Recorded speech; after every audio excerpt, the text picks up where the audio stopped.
We often try and approach a narcissist from the place we're coming from. We often try to show them compassion, empathise with them from how we would perceive a certain situation, from how we would feel about a certain event. However, this doesn't work because they're not coming from the same place as us. They're coming from a place of entitlement, of exploitation, of a lack of empathy, of grandiosity, of seeking that excessive attention, of arrogance, believing that they are always right.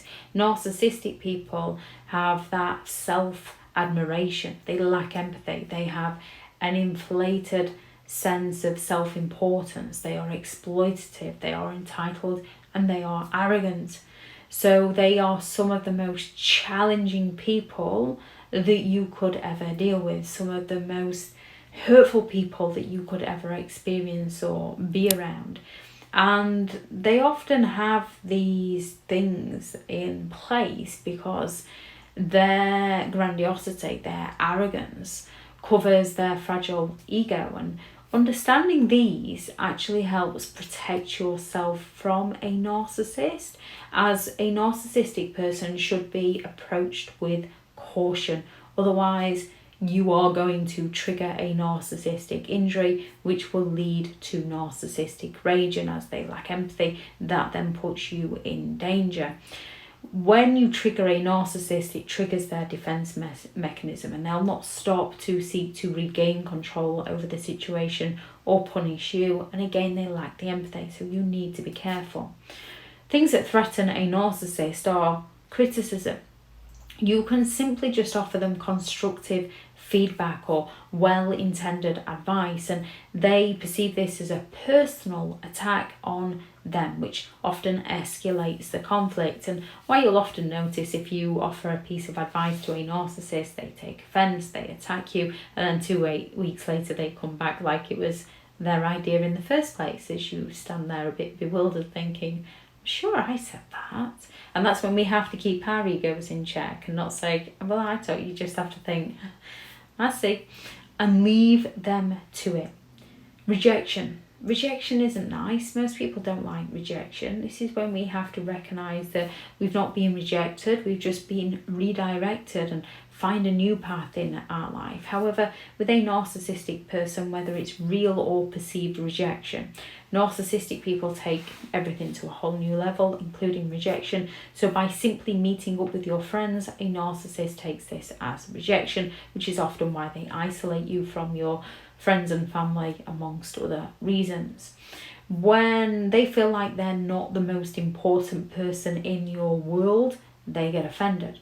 You have to be cautious because rejection provokes strong feelings within a narcissist of their fear of abandonment, and they go all out to regain control over the situation, and they can come at you with some very strong reactions when they feel like they've been rejected. They can go to the rage and the threats and the intimidation, or they can go to the passive aggressive silent treatments and sulks. Inadequacy. Not many of us really like our own inadequacies. We don't like making mistakes. However, with a narcissist, any of their perceived limitations or mistakes, if they are brought up, this is a direct hit to the narcissist's grandiosity, to their ego, and it triggers a defense mechanism where they're going to come at you either with denial or blame shifting or hostility. So when communicating with a narcissist, you need to avoid any form of communication that's going to undermine them. They're like that little toddler who's going to go off.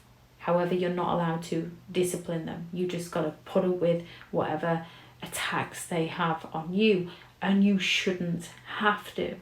Therefore, we have to recognise that calling them out on their inadequacy is never going to help them. It's going to hurt them. And they lack empathy, so they're going to seek to punish you. Notice their mistakes, recognise their mistakes as who they are as a person, and create a safe distance from them. Vulnerability. We all have our vulnerabilities and weaknesses, and they're not always the most pleasant of things to bring up. And when you've been with a narcissist, you can go up and be open and vulnerable about your feelings, and they criticise you and mock you and bring you crashing down and leave you questioning your self-worth. With a narcissist, they project an image to those around them with that charismatic charm that they're super confident and they're invincible. Vulnerability threatens their carefully crafted self-serving image that they've maintained to sell those around them, to exploit those around them to get what they need.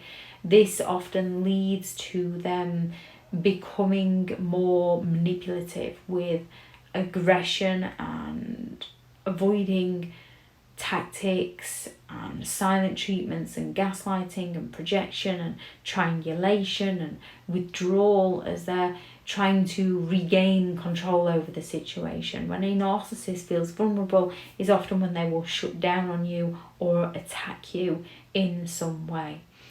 And a lack of admiration. Narcissistic people thrive off that validation and that attention and being recognised as being superior and great and better than everybody else.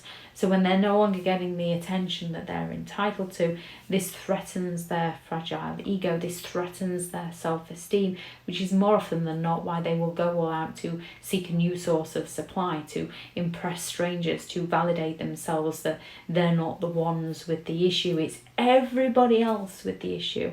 And while they're busy blaming everybody else for their issues, they never resolve their issues. They just repeat them and repeat them, and they cause so many issues in those around them. However, those around them have the ability to reflect and recognise and work on themselves and better themselves. We all make mistakes, we all fail. To fail is our first attempt in learning. Those who can recognise and develop and grow can redirect themselves. Narcissistic people just continue trying to exploit people, and they lack the empathy to care for how their behaviour affects people.